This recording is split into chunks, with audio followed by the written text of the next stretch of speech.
ఎల్బీనగర్ నియోజకవర్గంలో మంత్రి శ్రీధర్ బాబు పర్యటించారు. వనస్థలిపురం డివిజన్లో 16,65 రూపాయలతో సీసీ రోడ్లు, బీటీ రోడ్లు అభివృద్ధి పనులకు శంకుస్థాపనలు చేశారు. ఆయన వెంట టీపీసీసీ ప్రచార కమిటీ చైర్మన్ మధు యాష్కి గౌడ్, పట్నం మహేందర్ రెడ్డి, వనస్థలిపురం డివిజన్ కార్పొరేటర్ వెంకటేశ్వర్ రెడ్డి ఉన్నారు.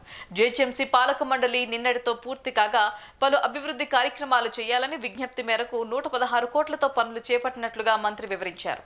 ఎల్బీనగర్ నియోజకవర్గంలోని మినీ రవీంద్ర భారతి సీఎం చేతుల మీదుగా శంకుస్థాపన చేసుకుంటామని తెలిపారు.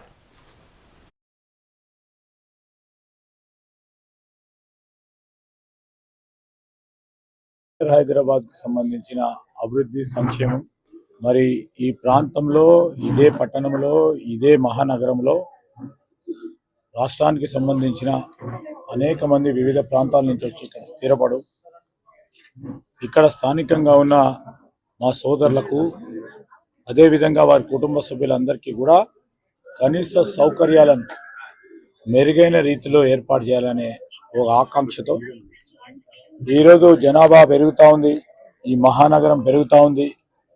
ఈ మహానగరం కూడా ప్రపంచ దేశాల్లోనే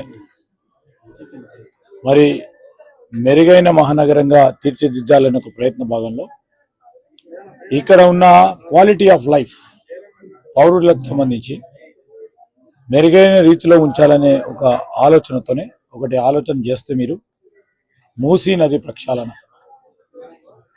రెండవది కాలుష్యం చిమ్మే పరిశ్రమలు ఈ పట్టణానికి దూరంగా ఉండే విధంగా ప్రయత్నం,